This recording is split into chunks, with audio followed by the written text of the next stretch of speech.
Hi hello friends, എല്ലാ കൂട്ടുകാർക്കും പുതിയൊരു റിവ്യൂയിലേക്ക് സ്വാഗതം. അങ്ങനെ ഗീതു പറയാണ്, ഞാൻ എന്തായാലും ഗോവിന്ദേട്ടൻ ഡൈവേഴ്സ് ചെയ്യില്ല, കണ്ണേട്ടനില്ലാതെ എനിക്ക് ജീവിക്കാൻ പറ്റില്ല എന്നൊക്കെ പറയുമ്പോൾ പ്രിയക്കും എല്ലാവർക്കും അതിന് സന്തോഷമാണ്. അത് കേൾക്കുമ്പോഴേക്കും രാധികാമ്മ ആകെ ഞെട്ടി വിറക്കുക കേട്ടോ.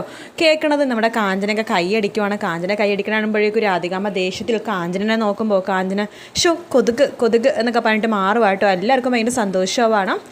അതിനുശേഷം നമ്മുടെ ഗോവിന്ദ് പറയുന്നുണ്ട്, മോളെ ഞാൻ പറയണ കേക്ക്, എനിക്കൊരിക്കലും ഗീതുമായിട്ട് ഒരുമിച്ച് ജീവിക്കാൻ പറ്റില്ല എന്നൊക്കെ പറയുമ്പോൾ ചേട്ടൻ തീരുമാനം മാറ്റണം. ചേട്ടനും അമ്മക്കും വരുണേട്ടനും മാത്രമുള്ള ഈ തീരുമാനത്തിൽ ഉറച്ചു നിൽക്കണം, ബാക്കിയെല്ലാവരും ഗീതു ചേച്ചിയുടെ കൂടെ എന്നിങ്ങനെ പറയുകയാണ്.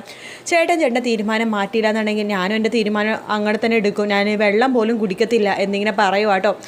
അത് കേൾക്കുമ്പോഴേക്കും നമ്മുടെ രേഖ വരുന്നുണ്ട്, മോളെ പ്രിയേ, നിൻ്റെ വയറ്റിലൊരു കുഞ്ഞുണ്ട്, അതിനെക്കുറിച്ച് നീ ആലോചിക്കണം, നീ പട്ടിണി കിടന്നാൽ കുഞ്ഞും കൂടി ബാധിക്കുമെന്ന് പറയുമ്പോൾ അടുത്ത വായിക്ക് തന്നെ നമ്മുടെ പ്രിയ പറയുന്നുണ്ട്, കുഞ്ഞെന്തെങ്കിലും പറ്റണമെങ്കിൽ പറ്റട്ടെ എന്നിങ്ങനെ പറയുക കേട്ടോ, എനിക്കും എന്തെങ്കിലും പറ്റട്ടെ എന്നൊക്കെ പറയുകയാണ്.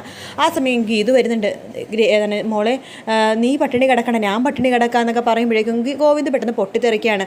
നിർത്തടി, ആരെ കാണിക്കാനായിട്ട് നിൻ്റെ നാടകം കണ്ടില്ലേ, ഈ വീട്ടിലെല്ലാവരും പരസ്പരം അകറ്റണത് നീയാണ്, എന്നെയും അമ്മക്കും നേരെ തിരിക്കണതിന് ഒറ്റ കാരണം നീയാണ് എന്നൊക്കെ ഗീതുവിനോട് ഗോവിന്ദ് പറയുവാണ്. അത് കേൾക്കണ ഗീതു ഒന്നും അങ്ങനെ തന്നെ നിൽക്കുന്നുണ്ട് കേട്ടോ. ശേഷം നമ്മുടെ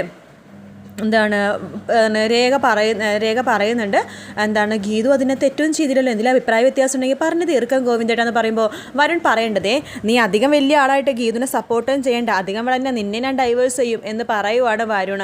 അത് കേൾക്കുമ്പോഴേക്കും നമ്മുടെ ഗീതു പറയുന്നുണ്ട്, ആഹാ അങ്ങനെ ഡൈവേഴ്സ് ചെയ്യെങ്കിൽ ഞാനും രേഖ ചേച്ചിയൊക്കെ നിയമപരമായിട്ട് ഇവിടെ നിന്ന് കല്യാണം കഴിഞ്ഞ് വന്നവരാ, പക്ഷേ ഇവിടെ നിയമപരമായിട്ട് കല്യാണം കഴിക്കാണ്ട് ഇവിടെ വന്നവരെ ആദ്യം ഓടിപ്പോടട്ടെ എന്ന് പറയുകയാണ്. അത് കേൾക്കണം ഭദ്രനും വിലാസിനിക്ക് മനസ്സിലാവും രാധികനെ കുറിച്ച് പറഞ്ഞതാണെന്ന് എല്ലാവർക്കും മനസ്സിലാവട്ടെ. രാധിക നമുക്ക് എന്ത് ചെയ്യണമെന്ന് അറിയില്ല.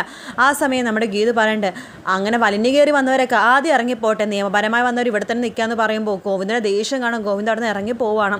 ഗോവിന്ദ് ഇറങ്ങി പോകുമ്പോഴേക്കും നമ്മുടെ അയ്യപ്പേട്ടനും അതുപോലെ തന്നെ രാധികാമ്മയും വരുന്നുണ്ട്. ഗോവിന്ദ് കണ്ണ നീ എങ്ങോട്ടായി പോകുന്നതെന്ന് ചോദിക്കുമ്പോൾ ഞാൻ സമാധാനത്തിൻ്റെ പുറത്ത് വരെ പോകാമെന്ന് പറയുമ്പോൾ അവൾ പറഞ്ഞത് കേട്ടില്ലേ, അവകാശമില്ലാത്തവർ ആദ്യം ഇറങ്ങി പോട്ടുന്നത് അമ്മേനെക്കുറിച്ചാണ് പറഞ്ഞതെന്ന് എനിക്ക് നന്നായിട്ട് അറിയാം, പക്ഷെ അതിനെ മറുപടി പറയാൻ നിന്നാലുണ്ടല്ലോ എനിക്ക് ആദ്യം മുതലുള്ള കാര്യങ്ങൾ പറയേണ്ടി വരും, അതൊന്നും അവർക്ക് വിളമ്പണ്ട വെച്ചിട്ട് ഞാൻ ഇറങ്ങി പോണത് എന്ന് പറയുവാണ്.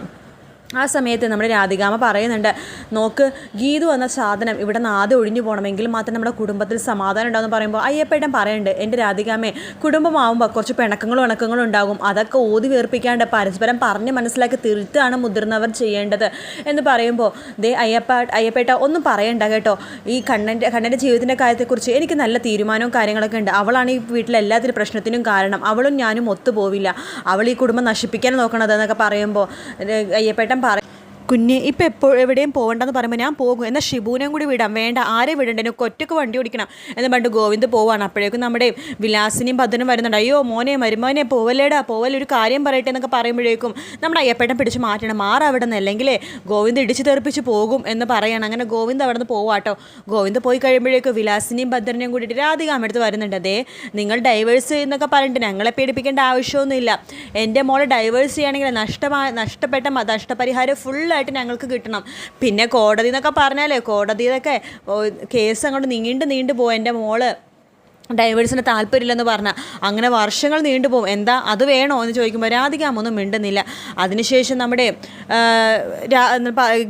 ഭദ്രൻ പറയുന്നുണ്ട്, ഒരു കാര്യം ചെയ്യാം, ഇലക്കും മുള്ളിനും കേളില്ലാതെ ഞാനൊരു കാര്യം പറയാം, നിങ്ങൾ ഗീതു ഒപ്പിട്ടെന്നാൽ ഒരു ഡൈവേഴ്സ് പേപ്പർ ഞങ്ങൾ ഒപ്പിടിപ്പിക്കാം, പക്ഷെ ഒരു കാര്യം നിങ്ങൾ തീരുമാനിക്കണം, എത്ര ഞങ്ങൾക്ക് നഷ്ടപരിഹാരം തരും അതിനനുസരിച്ച് ഞങ്ങൾ എന്തായാലും ചെയ്യാമെന്ന് പറയുമ്പോൾ അയ്യപ്പേട്ടൻ പറയുന്നുണ്ട്, നിങ്ങൾക്ക് നാണമില്ല ഇങ്ങനെയൊക്കെ പറയാനായിട്ട്, നിങ്ങളുടെ മകളുടെ ജീവിതം വെച്ചാൽ നിങ്ങൾ ഈ കളിക്കണത്, മകളുടെ ജീവിതത്തിനെ നിങ്ങൾ വിലപേശണം, അതെ ഞാൻ പ്രസവിച്ച എൻ്റെ മകള്, അതിനെക്കുറിച്ച് അയ്യപ്പേട്ടൻ കുറച്ച് കൂടുതലൊന്നും പറയണ്ട കേട്ടോ എന്ന് വിലാസിനി പറയാണ്.